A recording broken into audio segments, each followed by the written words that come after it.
para todos.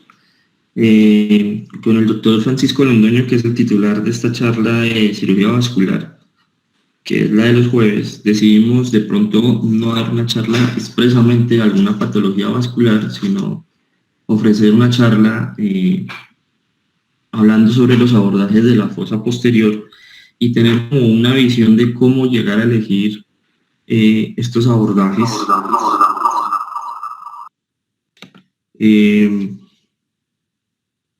Pues ya que conocemos que se utiliza para el manejo de diversas patologías. Mi nombre es Daniel Alberto Polinar García, soy residente de neurocirugía de la Universidad de Antioquia. Entonces, como les hablaba, hay diversas patologías de las que la fosa posterior, obtener un conocimiento de la anatomía y de los abordajes de la fosa posterior es importante. Vemos tumores como pueden ser meningiomas, schwannomas, cordomas, quistes epidermoides, metástasis. Hay múltiples tumores que dan en esta zona, pero también están las patologías diferentes a las tumorales, como las vasculares, que toman una gran importancia, como son los aneurismas, aunque si bien los aneurismas de la fosa posterior han sido desplazados al tratamiento quirúrgico más por la parte endovascular, pero es una opción. El tratamiento quirúrgico de estos aneurismas sigue siendo una opción. No es que no se pueda hacer, se puede hacer, sino que, pues, como digo, ya se ha optado por otras técnicas como la endovascular. Las malformaciones arteriovenosas, sobre todo esas que están asociadas a los aneurismas de las arterias cerebelosas cerebelosa posterior inferior, los cavernomas del tallo, cavernomas cerebelosos, la neuralgia del trigémino, por ejemplo, o la espasmo hemifacial, que son patologías que no tienen que ver con patología vascular, sino son compresiones, patología tumoral, perdón, pero son compresiones vasculares sobre estos nervios y generan síntomas incómodos para los pacientes. Entonces, a grosso modo, lo que vamos a hacer en esta charla es primero revisar una parte de la anatomía general, muy general. Vamos después a hablar de los abordajes, pero no voy a entrar en la técnica específica de cada abordaje, cómo se posiciona la cabeza del paciente, ni cómo usted se debe ubicar, no, simplemente es como mencionarlos. Y después vamos a sacar o planteo unos cuadros que están abiertos a la discusión o a los consejos de corrección para como que nos ayudan a orientar qué abordaje podemos realizar dependiendo de la localización donde está la lesión. Pero hay unas técnicas o hay unas ayudas para elegir el abordaje. ¿Cuáles son? Por ejemplo, tenemos las técnicas de neuroimagen, como ustedes ven en esta diapositiva, está la georresonancia o la angiotag, que nos ayuda mucho a ver toda esa parte vascular. Las reconstrucciones 3D que sean de buena calidad nos ayuda bastante. Y ya incluso hay software o sistemas asistidos por computador o por ordenador que nos ayuda a simular el abordaje que debemos hacer y con visualizar con detalle las estructuras anatómicas implicadas en el acceso quirúrgico y planificar los abordajes alternativos, parecidos a los neuronavegadores, pero con algo más de mostrando más las estructuras anatómicas que pueden estar en relación con ese abordaje que vamos a realizar. Entonces, como les decía, la anatomía es primordial. Aquí tenemos una cara endocranial de la base del cráneo. Tenemos donde está la fosa posterior. Ustedes ven acá, que yo estoy señalando, este se vería el dorso celar y estructuras importantes como límites.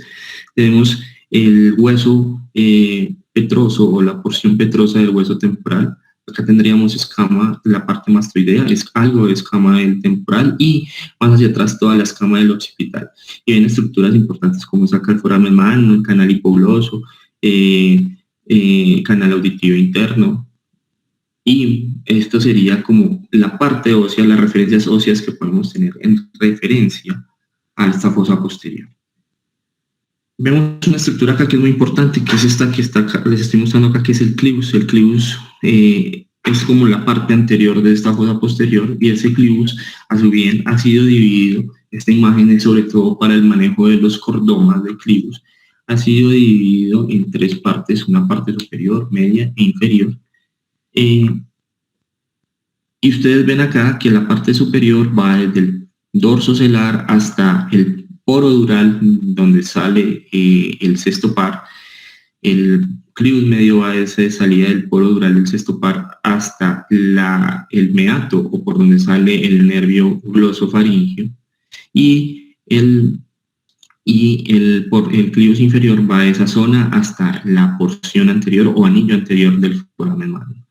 Entonces, lo que quería mostrarles acá es que, si bien fue hecho, como les decía, para la localización de los cordomas, para definir la vía quirúrgica que puede ofrecer un cordoma, también está demostrado que puede ser, ustedes ven acá, hay estructuras además del hueso del clivus, como está la basilar en toda su porción media. Incluso más hacia abajo podemos ver las vertebrales o la arteria apical en su parte más proximal cuando sale de las arterias vertebrales, como se ve acá en clivus inferior. Aquí tenemos también salida de la ICA y aquí tenemos la arteria cerebelosa superior. También tenemos toda la relación de las estructuras ventrales del tallo cerebral. Esta es una imagen ya real sobre un cara endocranial de la base del cráneo. Vemos lo que decía el clivus superior, el clivus medio y el clivus inferior. Aquí sería más o menos la salida o el poro dural del sexto par, y aquí ven ustedes sería el meato del nervio glosofaríngeo, que son los límites que marcan estas zonas. Y aquí esta imagen es una imagen de anterior hacia atrás, donde se ha fresado y se ha dejado una línea muy pequeña de hueso para tratar de mostrar los límites de cada uno del clivus superior, clivus medio y clivus inferior, y ven ustedes las relaciones que hay con estructuras, sobre todo con la basilar y con toda la parte anterior del puente y el bulbo. Y también pues en sí el tallo cerebral, con todas las estructuras nerviosas que podemos ver acá y que pues, ya hemos mencionado. Acá se ven, por ejemplo, los pares bajos, aquí se ve el sexto par. Bueno, esto es una imagen más anatómica, como un abordaje endonasal o un abordaje trasoral. También hay otra estructura muy importante en esta anatomía, que es la porción petrosa del hueso temporal. Tenemos esta porción petrosa que está subrayada un poquito más en detalle. Esta parte importante, la punta, que sería el ápice petroso, es muy relevante cuando vamos a hacer un abordaje con que requiera una petrosectomía anterior, ¿sí? Ya en esos tumores que se extienden de fosa media y tienen un compromiso también de fosa posterior, para tener acceso a las dos, tanto fosa media y fosa anterior. Si bien el hueso petroso está entre el hueso occipital, como ustedes ven acá, y el hueso esfenoides, es una porción, como les digo, del hueso temporal.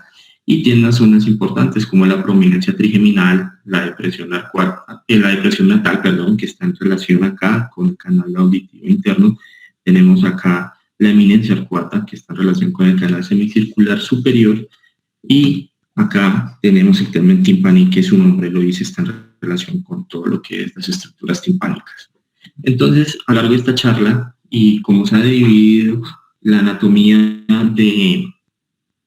de esta fosa posterior, esta imagen muestra que es dividida en una zona superior, una zona media y una zona inferior, así como fue dividido el clivus. También se divide las partes como de línea media que tengan que ver con parénquima, en este caso el tallo cerebral, pero también hacia lateral es una zona superior, una zona media y una zona inferior, toda la estructura en una imagen circunferencial, o sea, 360 grados, dando una división superior, media e inferior, para que nos vayamos ubicando en la charla durante la utilidad de cada uno de los abordajes.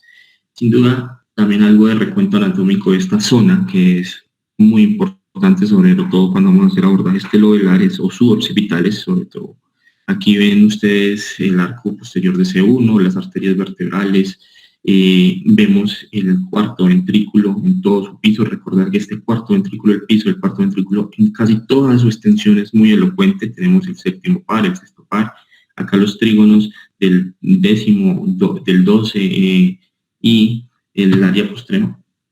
Acá también tenemos los pedúnculos, que también tienen algo de elocuencia o de actividad de control motor, por lo que es importante tener referencias anatómicas: pedúnculo cerebeloso medio, pedúnculo cerebeloso superior, inferior, y los recesos laterales con sus forámenes de Luska. Y aquí cerebelosa posterior inferior, que ha sido seccionada en su porción P4 ya para llegar a ese cuarto ventrículo.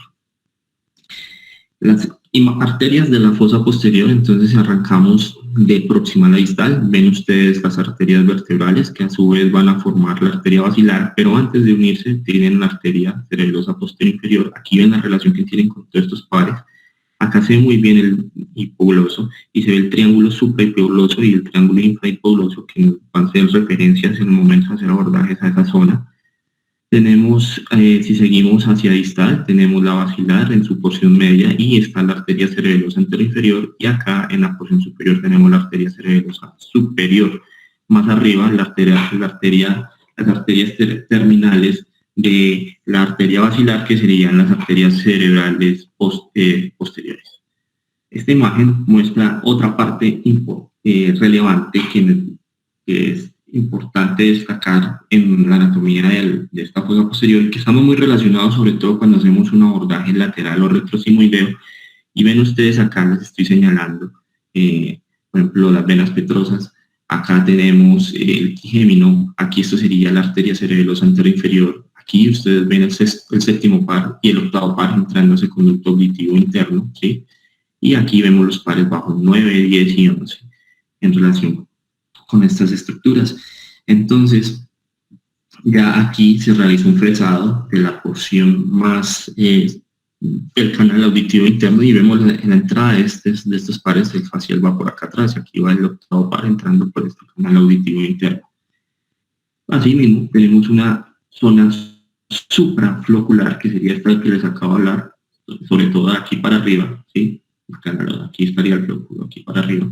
Y aquí tenemos una infraflocular, donde ustedes ven que sobre todo estas estructuras de acá, tenemos el noveno, el décimo y este sería el complejo 7, 8, y aquí tenemos los pares bajos 9, 10 y 11. Incluso podemos llegar en un abordaje retrosimoideo, voy adelantando más caudal, a ver incluso el foramen de la yugular, donde ustedes saben que ingresan estos tres pares bajos.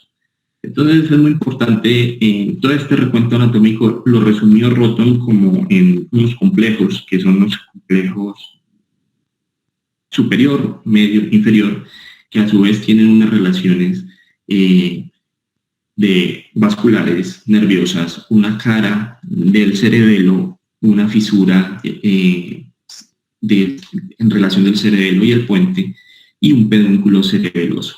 Entonces tenemos el complejo superior, la rama, la arteria que tiene protagonismo acá es la arteria cerebelosa superior, sería esta de acá, y está en relación con el mesencéfalo y se va a llamar la fisura cerebelo-mesencefálica, y va a tener los pares 3, 4 y 5, y el pedúnculo sería el pedúnculo cerebeloso superior.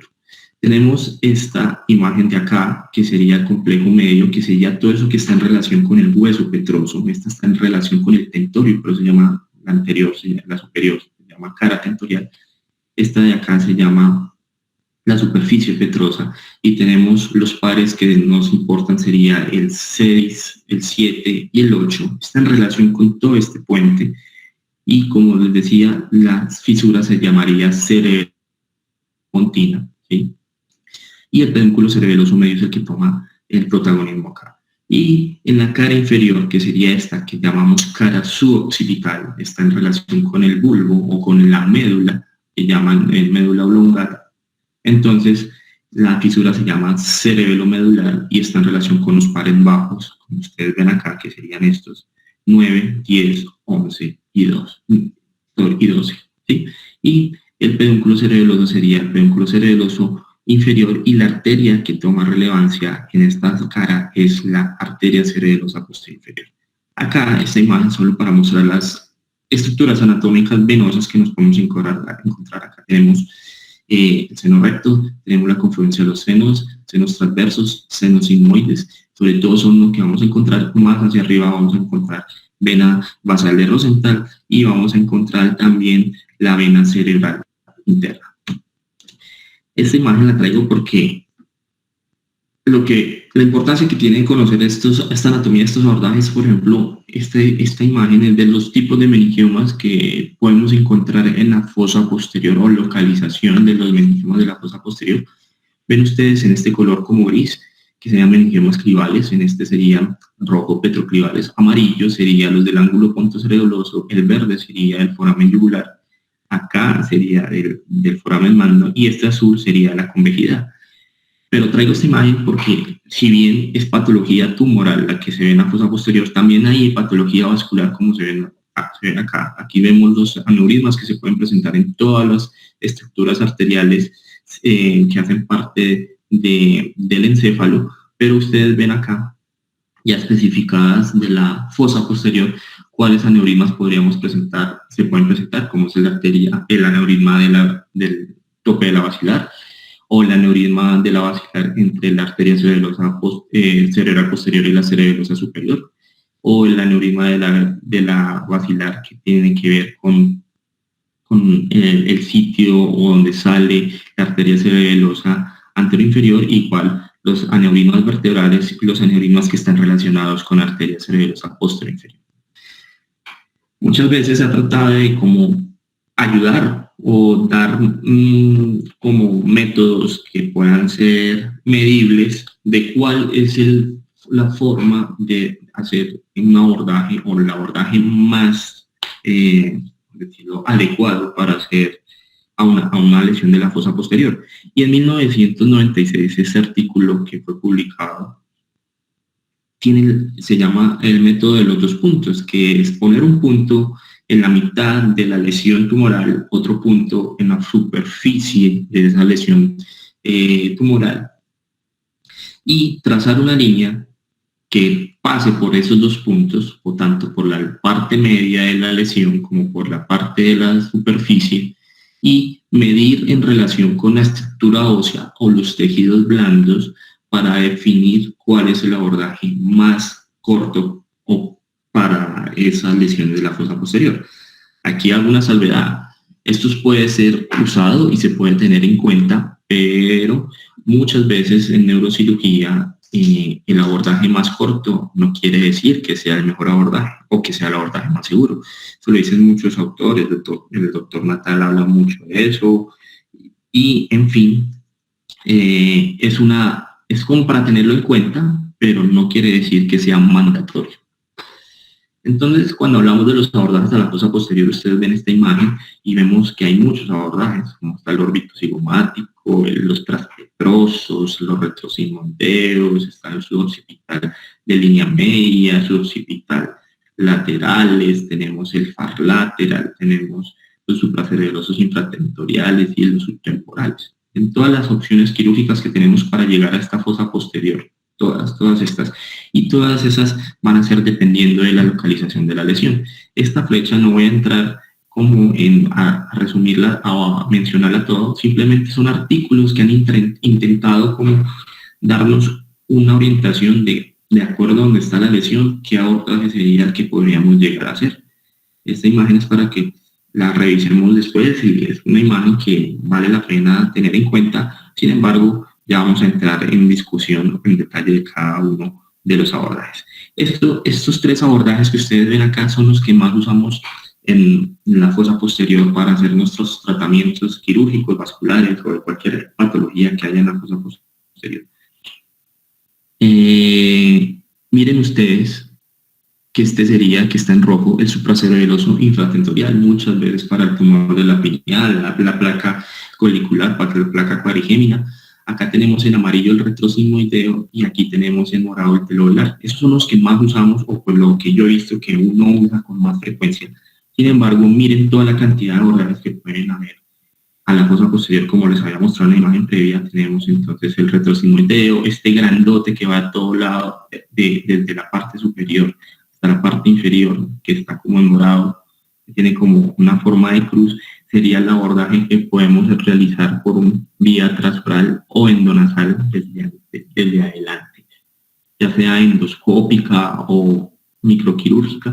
Aquí tenemos otros abordajes como serían ya petrosectomías anteriores, como se ve acá, la petrosectomía anterior, aquí, perdón, y otros abordajes que vamos a ir discutiendo a lo largo de la charla. Entonces vamos a empezar con los órbitos cigomáticos. Como les decía, no voy a discutir en sí la técnica quirúrgica de cada uno de ellos, pero sí el corredor que podemos lograr y a dónde podemos llegar.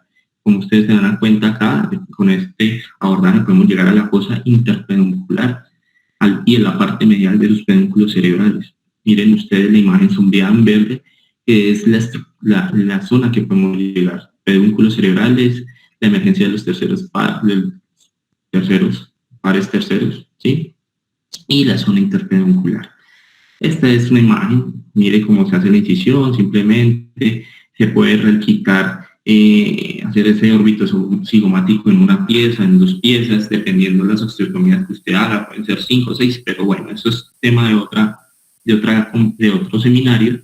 Y acá tenemos las estructuras que vamos a comenzar a ver, y miren, esta imagen es la que vamos a lograr ver. ¿Sí? Los terceros y la fosa interpeduncular, los pedúnculos cerebrales en su porción medial, esa es la imagen que vamos a lograr obtener, o la exposición que vamos a lograr obtener por medio de este abordaje. Y aquí, por ejemplo, tenemos un caso de un cavernoma del tallo que está en relación con esta zona de media del mesencéfalo y la parte superior y la fosa interpeduncular, y podemos llegar a hacer un abordaje aquí. Nos podemos encontrar con la basilar y con sus ramas terminales, las cerebrales posteriores, así como también la cerebelosa superior. Miren que entre estas 2 arterias que acabo de mencionar sale el tercer par. Y aquí en cómo movilizar esa basilar para poder lograr entrar por medio de esa fosa interpeduncular, que es una vía de acceso seguro al mesencéfalo, a quitar esas lesiones. Otra imagen mostrando otro cavernoma resecado por medio de este abordaje. Miren que logran una resección adecuada. En este vemos que tiene una lesión grande, un meningioma, como ustedes lo ven, resecado por este abordaje también, ¿sí? Pero también no solo la patología tumoral, hago énfasis, la patología vascular también es una opción quirúrgica operar estos aneurismas, y por ejemplo el destope de la basilar sería apropiado hacerlo por medio de este abordaje, como ustedes lo ven. Miren, esto ya es un caso de la vida real, un aneurisma de tope basilar trombosado, y es flipado por medio de este abordaje orbitocigomático. Otro abordaje es este que vemos acá, es el abordaje subtemporal, lo que, como su palabra lo dice, nos metemos por debajo del lóbulo del temporal, y la idea es exponer esta zona que viene a su imagen esquemática o su imagen ya solamente en el tallo cerebral. Lo que vamos a ver es esta zona. El abordaje subtemporal nos da esto. Cuando hacemos un corte del tentorio, logramos a tener una visión, una exposición más caudal, como ustedes ven acá. Y ya cuando queremos ir más abajo y en relación con este nervio que está acá, que es el nervio trigémino, tendríamos que hacer una petrosectomía anterior. Pero en sí el subtemporal nos da esta imagen que vemos con mayor detalle. Ya les voy a mostrar más adelante. Esta sería la zona que logramos ver por un abordaje subtemporal, sobre todo la parte lateral del pedúnculo cerebral, y aquí viene el cuarto par, y la parte más proximal lateral, anterolateral de la protuberancia. Y miren, esta es la imagen que quería mostrarles. Acá tenemos, esto sería superior, esto sería inferior, acá estaría el lóbulo temporal retraído para poder tener esta exposición. Aquí ven estructuras importantes, aquí vemos el tercer par.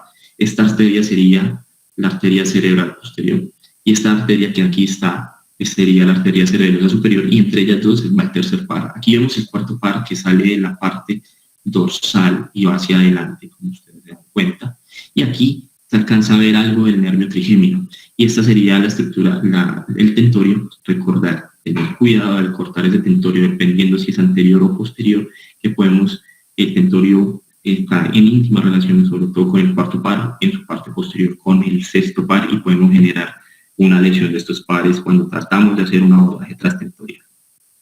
Miren ustedes, este es un quiste epidermoide que es resecado por medio de este abordaje subtemporal con una adecuada resección. Toda esta parte ocupando la parte anterolateral del mesencéfalo. Entonces se logra hacer una muy buena resección. Y como la parte vascular también tiene importancia, aquí se ve que por medio de este abordaje, y dependiendo si la arteria basilar está un poco más baja, podemos hacer un clipaje de la arteria, de esos aneurismas basilares que están entre la arteria cerebrosa superior arteria cerebelosa superior y la arteria cerebral posterior. Pues ya miren ustedes que se logra tener una exposición de esta zona, que es donde aquí vemos la basilar, podríamos tener esos aneurismas y poder llegar a ser clipados por medio de este acceso o este abordaje. Una variante, como les decía, a este abordaje subtemporal o pretemporal serían los abordajes transpetrosos anteriores con la técnica de Kawase, que lo que nos va a garantizar o dar es una exposición adicional en comparación con el abordaje subtemporal convencional o estándar.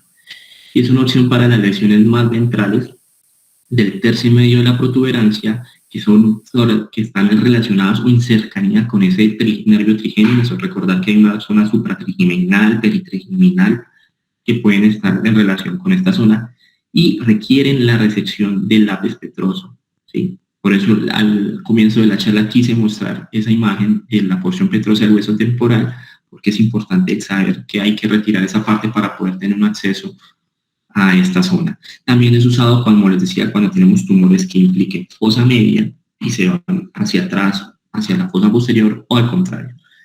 Acá tenemos en sombreado en verde la zona que tendríamos de representación o de exposición que lograríamos por este abordaje. Ven ustedes acá el nervio trigémino, muy importante. Y aquí vemos toda la exposición anterolateral que se logra tanto en el mesencéfalo como en la parte más caudal o más proximal o más superior de la protuberancia, pero se logra un abordaje mucho más, una exposición más caudal respecto al subtemporal que habíamos visto previamente. Miren ustedes, este es un meningioma petroclival, es resecado por medio de este abordaje, está en toda la porción en relación con la porción petrosa del temporal. Muchas veces ya no hay que hacer una petrosectomía anterior porque muchas veces estos tumores destruyen esa porción del lápiz petroso, como son, por ejemplo, estos meningiomas o tumores, por ejemplo, como los condrosarcomas, pero es tener en cuenta cómo se hace ese abordaje. Miren ustedes otro meningioma petroclival, ¿sí? Que también, pero el lado izquierdo, que también se puede realizar por medio de este abordaje y se logran buenos resultados. Y acá ven un schwannoma, el nervio trigémino. En esa clasificación, recordar que hay una clasificación tipo C que va hacia fosa media y fosa posterior, ¿cierto? Jefferson C, que implicaría hacer un abordaje tanto a la fosa media, como quitando toda esta parte en relación al seno cavernoso, y hacer una petrosectomía anterior para poder quitar todo ese tumor en su porción posterior, ¿cierto? Ese sería la utilidad de este abordaje. El abordaje que más usamos frecuentemente en la fosa posterior, uno de los que más usamos, como les mostré en imágenes previas, es el retrosimoideo. El retrosimoideo es tiene esta exposición, sobre todo una porción muy pequeña de la parte anterior, sobre todo desde la parte anterior de esa fosa, de esa fosa posterior. Ven ustedes acá que podemos ver el quinto par, vemos el complejo 7-8, vemos la emergencia del cesto por ese surco sinovulvar, y aquí vemos los pares bajos que también los podemos ver. Eso es lo importante de este abordaje. Miren ustedes, este sería más o menos cómo se hace el abordaje. Ven ustedes la exposición, vemos que acá tenemos el quinto par, tenemos el complejo 7-8 y los pares bajos 9, 10 y 11. Recordar que el 2 está un poco más hacia media, es más difícil verlo por este abordaje, pero se puede ver. Y esta sería la exposición que logramos por medio de este abordaje retrosimoideo. Miren, sobre todo de los pares craneales de esas estructuras y la arteria cerebelosa anteroinferior. La fisura es la cerebelopontina y en este caso tenemos un cavernoma que es por medio de esta vía que se puede resecar por medio de un abordaje retrosimoideo a esas lesiones que están muy laterales en relación con la protuberancia y con el bulbo. Ya hacia el mesencéfalo es muy difícil llegar por este abordaje. Aquí vemos un schwannoma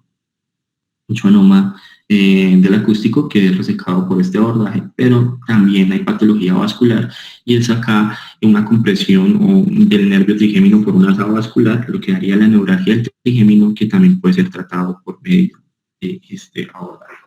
Hay una variante de este abordaje que es una incisión muy parecida al retrosimoideo. Hacemos una craniectomía muy parecida para exponer el seno sigmoides y el seno transverso, pero en vez de irnos hacia adelante, en esta zona que sería el retrosimoideo, como muestro en imágenes previas, de que nos vamos por acá adelante, nos vamos por debajo del seno transverso y por la superficie tentorial del cerebelo, y es para lograr exposiciones a las partes más laterales y un poco más posteriores del mesencéfalo, sobre todo en esos tumores que están en relación con el tálamo posterior y con el mesencéfalo.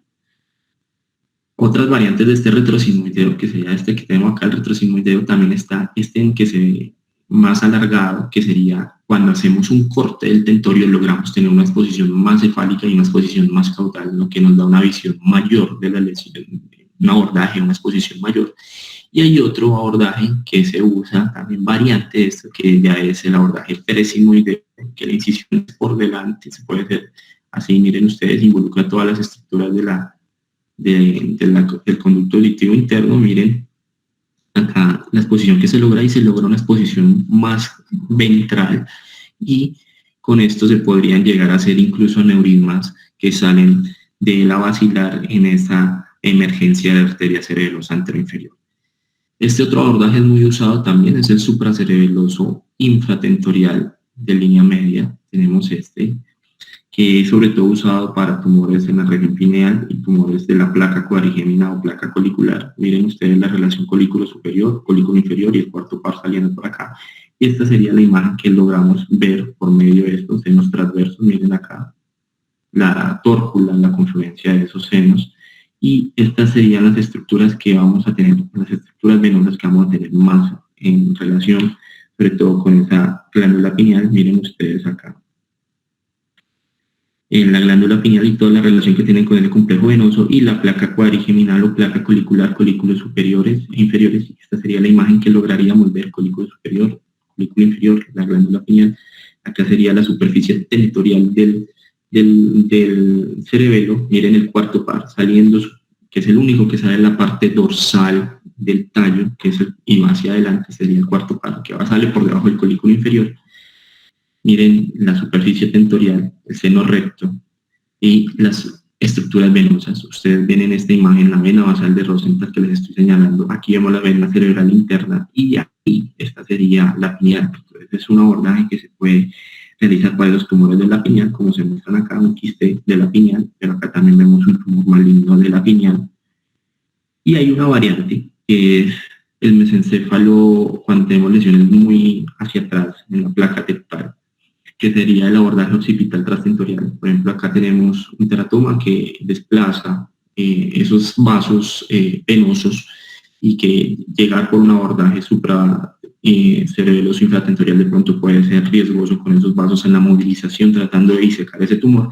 Entonces hay una opción que es el abordaje occipital transtentorial, que entraría por esta zona, por la región occipital, y harían una incisión del tentorio para llegar a esta zona.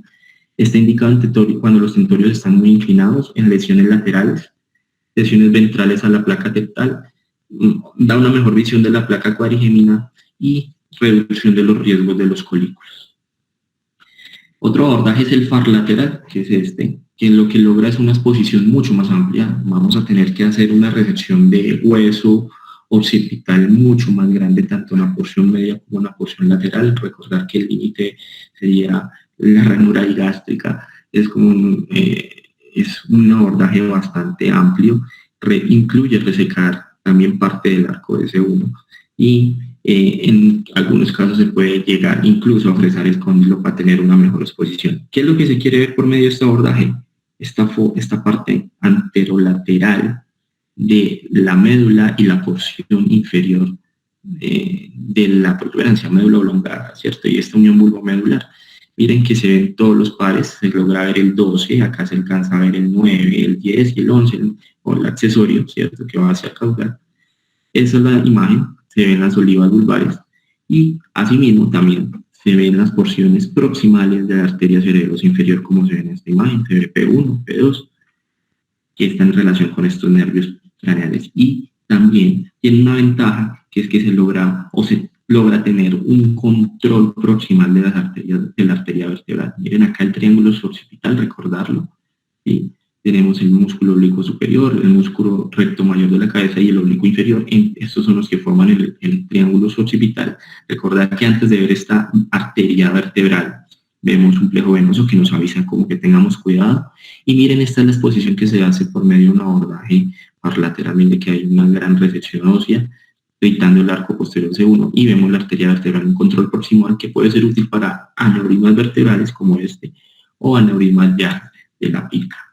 Este es el abordaje, mire cómo se hace una resección grande, podemos hacer movilización o no movilización de la arteria vertebral y se puede hacer fresado o no del cóndilo del occipital para tener una exposición mucho más caudal.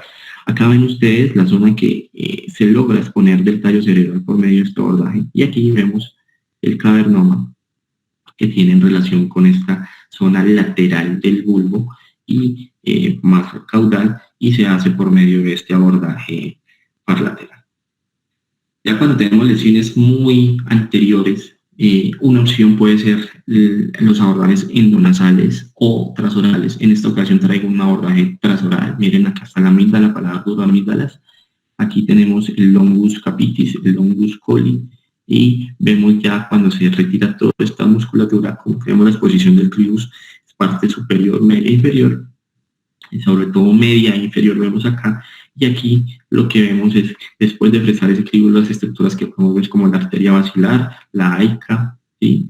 Y acá las arterias vertebrales. Y si vamos más caudales, en esa parte del clivus inferior lo fresamos, podemos incluso ver el arco posterior, el arco anterior de C1, perdón, y la apófisis odontoide cuando hacemos esa resección del arco. Esta imagen es para mostrar un abordaje nasal. Este paciente tiene un meningioma anterolateral del foramen magno, ¿sí? Está acá ubicando y haciendo algo de compresión en esta imagen, perdón, de acá, haciendo algo de compresión en esta zona. Esta ya la imagen postoperatoria, y se hizo por medio de este abordaje endonasal monostril, pesando el clivus y llegando a esa parte donde estaba el tumor. Mire cómo lo resecan, sale el tumor por medio de un abordaje endonasal, y aquí ya vemos arterias vertebrales y vemos los pares craneales, sobre todo acá el par 12 en su porción. O sea, recordar que es más medial, entonces está en más relación con esta visión que los pares bajos. Y ya para terminar sobre los abordajes, tenemos este que sería el suboccipital, que puede haber dos variables, el telovelar, que es este que se muestra acá, o el transdermiano. Entonces, esta es la forma como se hace el abordaje. Vemos que también hay resección del arco de C1, dependiendo de lo tan cefálico que usted tiene que llegar para poder lograr una mejor inclinación en su abordaje, se retira el arco posterior de C1, y vemos estructuras que son importantes. Acá ven ustedes los hemisferios cerebrosos, aquí vemos el biventral, y ya aquí vemos las amígdalas. Dentro de las amígdalas, la valécula, que es el sitio de entrada, y vemos que hay importantes estructuras vasculares como esta arteria, que sería la arteria cerebelosa posterior inferior, y esto es lo que se quiere exponer, ¿sí? El piso del cuarto ventrículo, todo el cuarto ventrículo se logra exponer por medio de esta abordaje. Miren acá, esta imagen es un caverna del piso del cuarto ventrículo. Como les decía, hay dos opciones: el suboccipital transdermiano, que es transgredir toda esta parte del vermis, ingresar directamente al cuarto ventrículo. Sin embargo, resulta ser un poquito más agresivo, puede generar ataxia troncal postoperatoria y mutismo cerebeloso. Y acá les quería recordar, y les vuelvo a decir, que ese piso del cuarto ventrículo es muy, muy elocuente, y de todo lo que puede generar: oftalmoplejía internuclear, lesión del sexto y séptimo par, paciente que requiera traqueostomía y gastrostomía, y la maldición de Ondina. Entonces, vamos a hacer unas lesiones del piso del cuarto ventrículo, tener en cuenta la monitoría. Miren, esta imagen un poquito más anatómica, vemos las estructuras. Aquí vemos amígdalas, aquí estaría la valécula, ven aquí como esa porción P3, P4 ya de la arteria cerebrosa posterior inferior va entrando, y aquí es como se ve, podría ser para aneurismas. Aquí vemos el foramen de Magendie, y tenemos una exposición cefálica o más hacia arriba, vemos el acueducto de Silvio y todo el piso del cuarto ventrículo, con zonas importantes como los colículos faciales y los trígonos, como les dije, del décimo, del 12 y el área extrema. Miren ustedes que por medio de este abordaje se pueden quitar tumores, como los conocemos, ependimomas, algunos tumores que se meten a ese cuarto ventrículo. Y ya para terminar, yo traje estos cuadros o estos mapas que quería como darlos para cada uno de ustedes, para que tener como una idea de ¿qué abordajes se pueden utilizar de acuerdo a la localización de la lesión, ya sea en cada una de las caras y también en lo que dije desde el comienzo de la charla, dividiendo esas zonas en una zona superior, una zona media y una zona inferior? Yo los hice, estoy abierto a cualquier crítica constructiva o cualquier observación que se puedan mejorar, pero me parece que nos puede ayudar a tener una orientación en qué abordaje escoger. Entonces lo dividí por lesiones en la línea media anterior. Cuando está en la parte más superior y es en la fosa interpendicular, lo que sería el tope de la basilar o las arterias cerebrales posteriores en su parte proximal, el abordaje en que está acá sería el órbito cigomático, sería el que tenemos que hacer. Ya aquí lo que hice fue en esa parte, en esa línea media anterior, dividir el clivus de acuerdo a lo que les comenté, en clivus superior, clivus medio y clivus inferior. Las primeras opciones son las que serían las más importantes o las más relevantes para hacer estos abordajes. El clivus superior podemos usar un abordaje subtemporal o una petrosectomía anterior o el abordaje endonasal. En el clivus medio, que está en relación con el puente o con la arteria basilar en su porción media, la petrosectomía anterior es una muy buena opción. El abordaje presismoideo y otras como el far lateral y endonasal son otras opciones, pero no tan relevantes. Y en el clivus inferior, sí, en esa unión bulbo, en la parte del bulbo y la unión bulbo-medular, el far lateral sí tiene una relevancia importante, y la otra opción que tenemos es hacer un abordaje endonasal o trasoral. Cuando tenemos una lesión anterolateral que está en la parte superior, o sea, en relación con esa área trigeminal, ¿sí? Perdón. Ya. En esa parte trigeminal, el abordaje subtemporal, ¿se acuerdan que mostrábamos que daba exposición a toda esa parte lateral del pedúnculo cerebral? El subtemporal es importante y el retrosinoideo es también muy relevante. Otras opciones, pero menos, que se pueden usar, pero que no son tan frecuentes, petrosectomía anterior y el presinoideo. En esa parte media anterolateral, o sea, en esa parte de la superficie petrosa media que está en relación con el complejo 7 y 8, el retrosinoideo o el far lateral son una buena opción, sobre todo el retrosinoideo o el far lateral. Si es una lesión que solo se limita a esta zona, es un abordaje un poquito extenso y agresivo para lesiones que solo están limitadas. Y el otro abordaje es el presimoideo, que es muy usado por los otorrinos. Recordar que el presimoideo tiene unos riesgos, que es el de la pérdida de la audición, y también hay mayor riesgo de fístula. Entonces nosotros los neurocirujanos por lo general preferimos el retrosimoideo. Hay otorrinos que se sienten más cómodos haciendo un presimoideo, llegan al tumor de una forma más directa. Y otra opción es la petrosectomía anterior. Ya cuando estamos en la parte anterolateral, o sea, en la porción petrosa, pero más hacia abajo, y en relación con, por ejemplo, con el foramen de la yugular, el abordaje importante es el far lateral. Podemos ver los pares bajos y la arteria cerebrosa inferior por medio de ese abordaje. Y el retrosinoideo, a veces se puede hacer unas extensiones hacia abajo para lograr ver esas imágenes. En la porción lateral, propiamente lateral, tenemos que en la porción superior, los pedúnculos cerebrales, el subtemporal es importante. Hay otros como el supracerebeloso infratentorial, cuando es la imagen, la lesión está en la parte lateral más hacia posterior, y hay otras opciones como el retrosinoideo, presimoideo, petrosectomía. En la porción media, el retrosinoideo vuelve a tomar protagonismo, igual que el far lateral y las otras opciones que aquí están. Y en la parte inferior, en el tercio inferior de esa cara lateral, el far lateral y el retrosinoideo son los que se deben usar, sobre todo el far lateral. Acuérdense, todo lo que sea caudal, muchas veces el far lateral es la mejor opción porque tenemos control de las arterias laterales, vemos mejor la pica y podemos ver una mayor exposición incluso cuando hacemos una resección del cóndilo. Y ya en la cara posterolateral lo dividimos en una porción en tercio superior, sería el supracerebeloso infratentorial lateral, y en la porción media e inferior sería el suboccipital lateral, ¿sí? Ese, por ejemplo, cuando tenemos una lesión, un meningioma de la convejidad del cerebelo, el suboccipital lateral es una buena opción, y el far lateral dependiendo de la gran exposición que tenemos que hacer.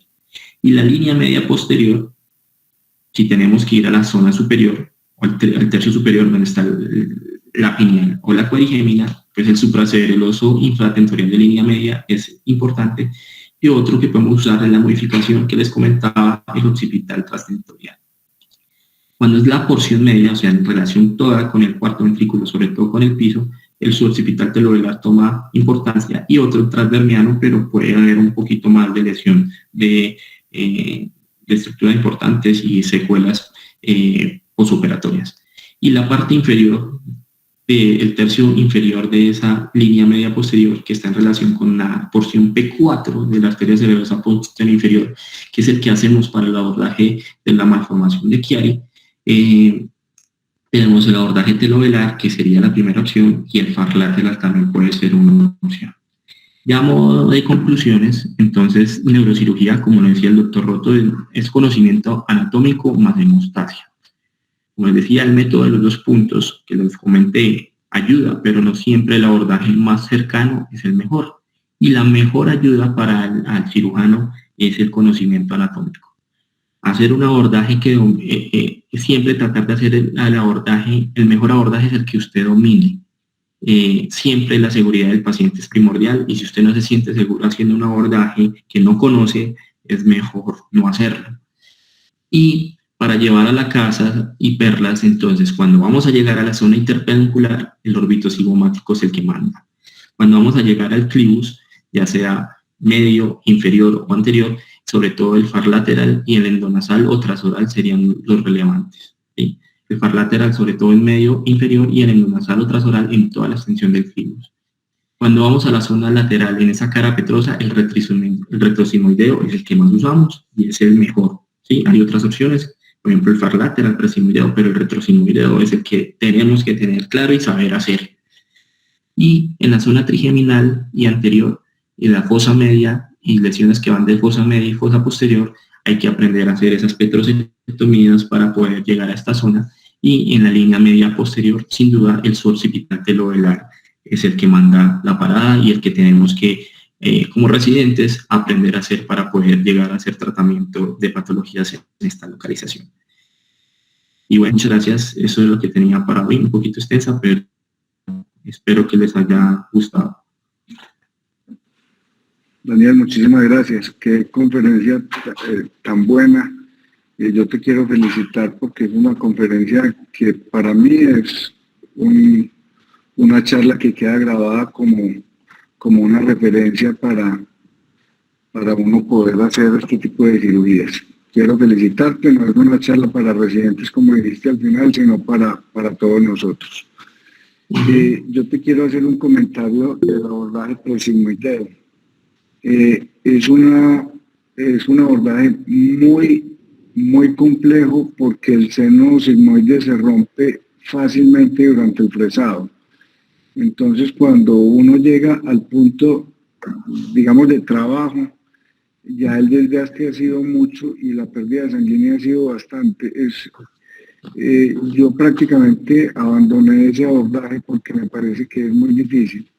Y con respecto a los abordajes subtemporales, que nosotros los hacíamos mucho porque nos tocaba operar muchos aneurismas de la arteria basilar, hay que tener en cuenta que el paciente siempre debe tener un gran subdural, porque si no, la retracción que hace sobre el temporal es muy grande y el paciente siempre queda con contusiones temporales que a veces terminan en lobectomía.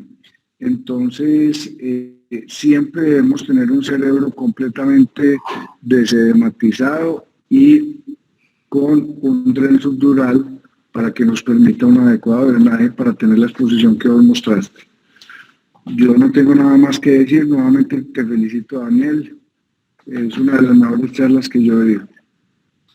Profe, muchas gracias, profe. Yo acá en esta experiencia que he tenido acá rotando por fuera, lo que hacen para ese abordaje retrosigmoideo es no solamente, no es hacer un fresado completo. ¿El cuál, profe? Del presigmoideo. El presigmoideo, le entendí retrosigmoideo, sí, no. Muchas veces lo que hacen acá, profe, para evitar el sangrado de esos vasos es hacer con un iniciador de trépano, o sea, no hacer un fresado, sino con un iniciador de trépano, hacer los trépanos sobre el seno sigmoides, ¿sí? Para que, pues, eso tiene un auto-stop y pues da un poquito más de seguridad que hacer el fresado sobre el seno, encima del seno. Eso es lo que yo he visto que acá hay cirujanos que lo hacen con el trépano que tiene la parada, hacen varios trépanos, no solo uno, sino varios, a tal punto que ya identifican el seno y ya es más fácil disecarlo con un disector. Aquí usan mucho el disector de Rotom, pero pues podemos usar cualquier disector, un Free o cualquiera, ¿sí? O un Kotle, y después con una Kerrison ya es esqueletizar todo ese seno. Lo hacen es varios trépanos, muchos trépanos sobre las estructuras venosas para no generarle un daño con las fresas que generalmente hacemos eso, que ya sea diamantado o melona puede dañar el seno. Ok, gracias.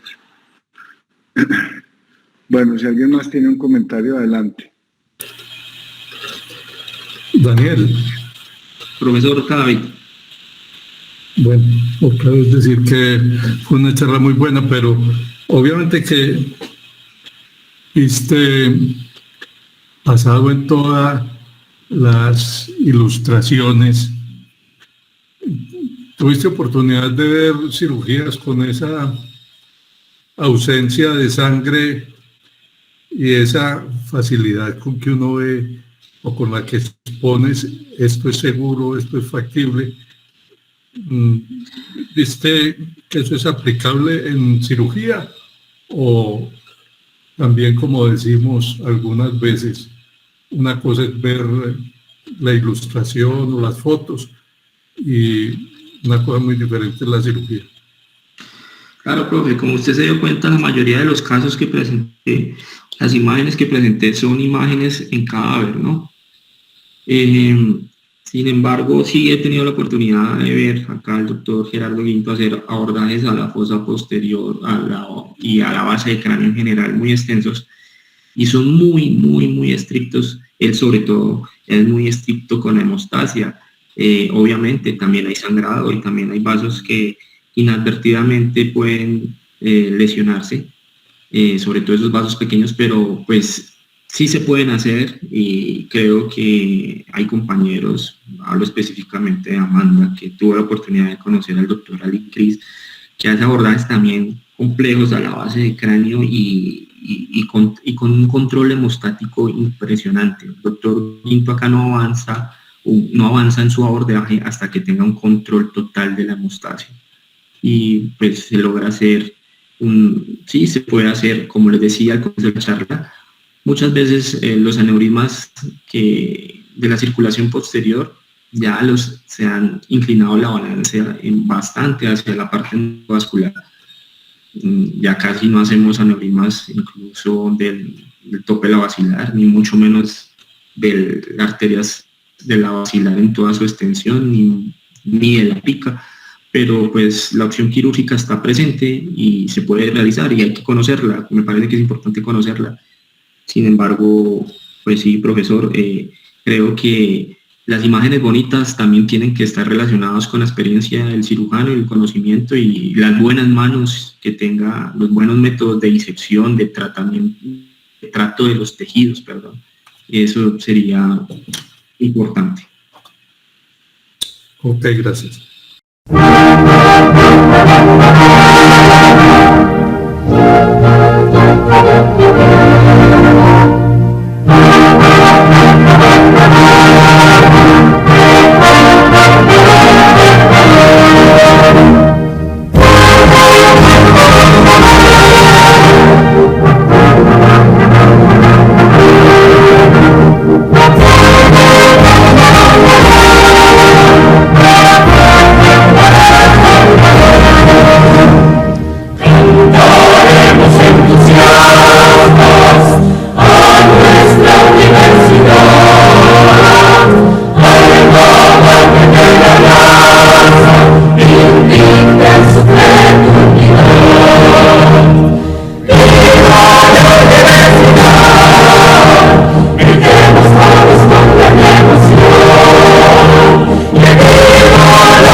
Sabe